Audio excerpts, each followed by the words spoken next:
Hello, and welcome to Film Slam Stream's post-film conversation for Good Luck Soup. My name is Eric Siler, and I'm a professor of film, media arts, and communication, as well as moderator of this conversation. We are pleased to be joined by the director of Good Luck Soup, Matthew Hashiguchi. Matthew is an award-winning photojournalist, writer, editor, and director. He is a BA in photojournalism from The Ohio State University and an MFA in visual and media art from Emerson College. He is an assistant professor of multimedia film and production at Georgia Southern University. Hello, Matthew, and welcome. Hey, Eric. Good to be here. Oh, glad to have you. Good Luck Soup. It's a timeless film because it takes us on a remarkable journey of your family, very personal, very intimate. Can you tell us a little bit about what inspired you to actually make a film about yourself and your family? Yeah, I think my goal, looking back, the reason why I made that film has kind of, in my mind, changed over the years. I think when I first started making it, it was an attempt to understand my family and see how their experiences differed or were similar to mine. But it's 2020. I made that film about 2012, 2013, or 2021 right now. So 7 years later, I think that I made that film more because I wanted to reconnect with something that I was embarrassed by and something that I rejected, which was my Japanese heritage. So now I think that the reason why I made that film was really just a way to kind of come to terms with something that I tried to push away when I was younger. Okay, so you made that trying to, I guess, identify with the past and help you grow, but you had footage from like way back. I mean, were you thinking about this throughout life, or is it something when you were looking back over old footage that this is a way to help me, take on some of the issues I have?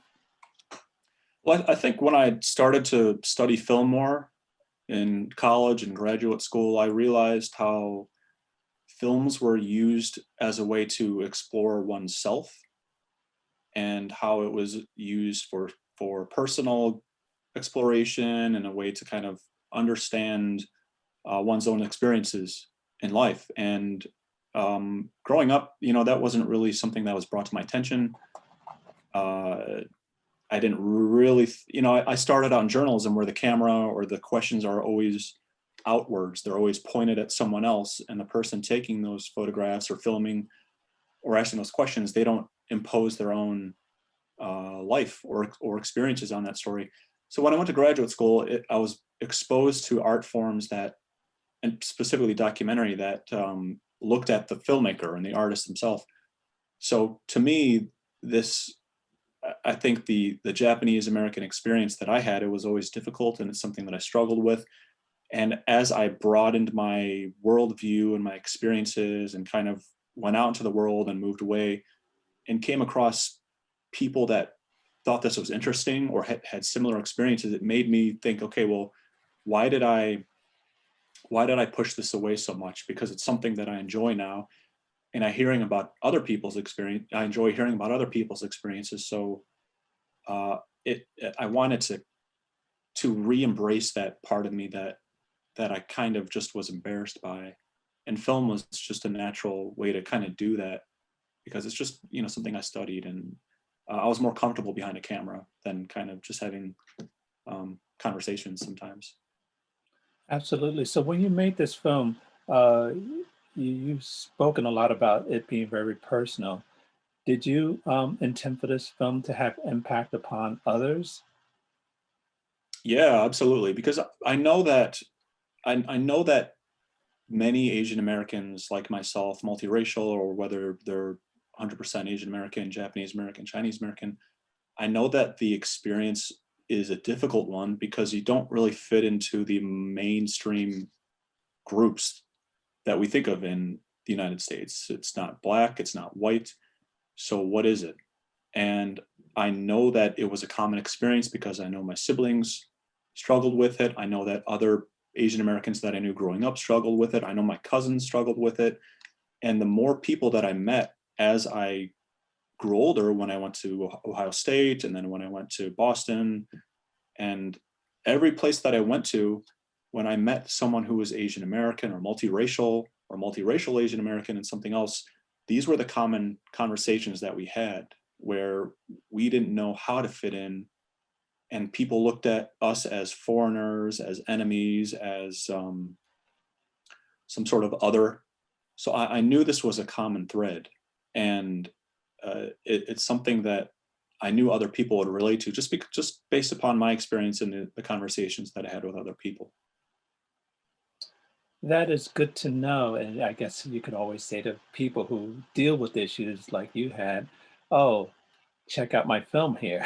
And this could probably help as well. But speak on that in all seriousness, what has the general reaction been to Asians, non-Asians, well, just to people in general of your film?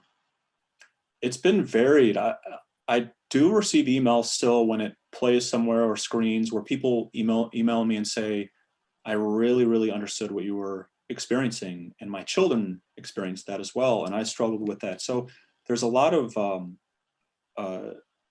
bonding over that shared experience. There's also people that I think are a bit offended by some things that maybe my family members say or that I say, because I think that we react to the racism and the prejudice that we experience through laughter and through comedy and by making fun of it. And at some film festivals, some Asian Americans have walked out on the film. Some have posed questions like, why would you include a racist joke in the film? And I think that people are hearing the racist word, but they're not looking at the context in which it was said. So there's a scene where my sister is retelling a joke about something her black friend said about it was her black friend was making a joke about a black stereotype through a stereotype of an Asian person. I mean, there are a lot of layers to it. And when you break it down and look at it, there isn't any perpetuation of a racist stereotype or thought. There is a mocking of the stereotype. And some people found that offensive. And I think it's because just the mere words that were said were offensive to them, not the intention. But there's been a whole gamut of reactions to embracing it and loving the things we're saying, to being offended and appalled by us laughing at racism. But it's how we react. It's how my family has responded to prejudice and racism, is through laughter and positivity. And this is something that all people have to deal with at some point, whether they deal with it openly or behind scenes. And I appreciate the honesty that you portrayed in the film by giving us an inside look at, how it is discussed, even it is in a joking manner, but no harm was intended at all when you were doing that, I felt with that. So let's talk more specifically about the film. Well, first of all, how is your grandmother doing? Can you give us an update on her health and overall condition? Grandma's doing well. She turns 96 in a couple of months. She just had her first COVID shot. She's not seeing as much family as she would like to, but my wife and I were able to drive up to Cleveland from Georgia to see her, to introduce her to our daughter. So she's met all of her great grandchildren. She has 4 great grandchildren, 2 within this year, 2 new ones within this year. She's still sharp. She's still living life to the fullest that she can. Obviously right now she can't really go out and play cards or take part in those kind of gatherings that she normally would like to.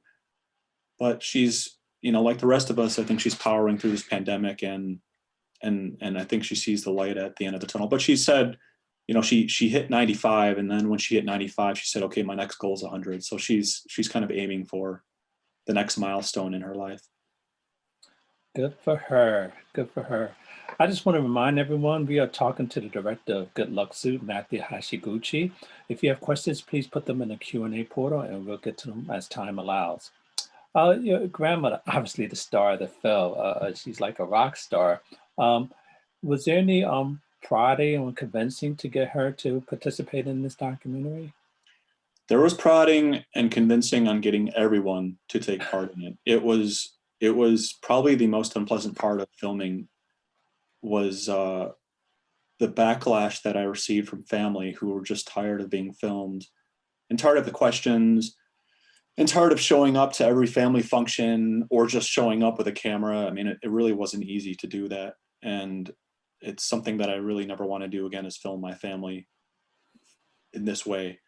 But I remember when I first started filming my grandmother, I think she thought I just wanted to interview her and then that was it. Maybe like take some pictures, but I was showing up and just filming her doing whatever she was doing.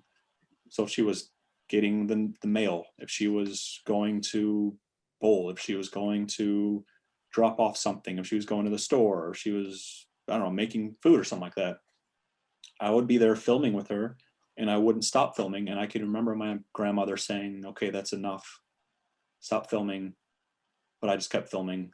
And at some point, I think she just didn't even really pay attention. And also I was always, her grandson behind the camera. So it's not like I was sitting there quietly in silence and trying to like blend into the wall. I was myself around her just with a camera, but it took some convincing for her, but other family members were a little difficult to convince to let me to film them. And it was quite an obstacle. And I don't want to do that ever again. I guess because they could be brutally honest with you. Sure, yeah, yeah. We have a couple questions coming in. One question is, why did you call the film Good Luck Soup? Was that your grandmother's favorite soup? So Good Luck Soup is it's a soup that Japanese Americans have, or Japanese have on New Year's Day, and it's a holiday. New Year's Day is a holiday in Asian cultures. So Good Luck Soup is the first dish that we have on January 1st, like 10 a.m. We have it. My grandmother makes it. And I wanted to name the film after a tradition, a carrying on of a tradition. And this is something that we carry on. So I wanted there to be some connection to Japanese culture and traditions in my family. Oh, good. The next question we have coming in is, your grandmother's was quite athletic. What was her favorite sport? And does she do anything active besides gardening? Her favorite sport, I believe, was basketball. And from my understanding, she was really good at basketball. And when she was in the internment camps, I think they had basketball hoops there, and she would just play out by the basketball courts all day long. And that's how she kind of passed her time, was taking part in sports and athletics. When I was young, her sport was tennis. And there was a Japanese American tennis league in Cleveland, and the Cleveland team would play the Japanese American League in Toronto. So every summer we would go to Toronto to play them, and then the next summer they would come to Cleveland. So tennis was something that was very, very big in the Japanese American community in Cleveland. My grandfather played as well, but she was always playing something. Golf, I can remember, volleyball, Bowling. softball. I still remember her ability to throw a softball and just nail a target. One time we had some sort of toy stuck up in a tree and we couldn't get it down. And my grandmother grabbed a softball and just lasered it right into that item and knocked that item out of the tree. I mean, I have such a vivid memory of that, but she was always active. Right now she can't really garden or be as physically active. Her knees are pretty bad and she's kind of confined to the house and is not quite as active as she would like to be. But she is certainly hanging in there, 96, heading towards 100, Yeah. and hopefully more. Yeah, this is an interesting question we have coming in. Is did you consider having your grandmother visit the internment camp and making a documentary about that? I did. I think from what I remember about that conversation, was that she did not want to go back to the internment camps, because they do have a pilgrimage every year where they go to Manzanar, and and none of the camps are still up. They're basically empty fields right now, but there are some markers and some monuments at the Manzanar one where people go to every year. But I don't think she had really any interest in going back to the camps. And that's kind of a common thread amongst a lot of Japanese Americans who experienced it, where they really don't want to talk about it or revisit it and would prefer to kind of forget about this experience. It was really the younger generations, like my father's generation, my generation, who shed more light on it. But my grandmother's generation really wanted to move on and kind of forget that this happened. Understandable. This is good questions. Keep them coming in. We still have a little time left. The question I have for you is, how have you or has anyone in your family used this documentary as an instructional tool for your children? Or is it something that people in the family just take for granted? Oh, here's a documentary that Uncle Matthew made, and take a look at it, and what do you think? How has it been used in the family? Well, I think that all the younger kids, like my daughter is 10 months old, and all the great grandchildren are all really young. So I think they're really too young to kind of understand this. My cousin does have a son who's, I think is a teenager. I don't know what his awareness is of it, but the way that I learned about this experience and the way my siblings and cousins learned about this experience is just by hearing my grandmother speak, because she would often go to give speeches and deliver lessons on this to groups or schools or stuff like that. So that's how we learned about this, by hearing her talk about it. And also when her and her friends and siblings would get together, they'd often talk about camp. And we never really understood what camp meant or what they were referring to. It was kind of later that we understood what it meant to. So we learned about it just through hearing my grandmother speak and great aunt speak and hearing her talk to other people. For my daughter and children, and my cousins and siblings' children, I don't really know how they'll learn about it. I think that the film could be used as a way to teach my family, but I don't think they'll look at it as a educational tool. I think they'll look at it as more of a home video. And that's kind of how I want my family to look at it.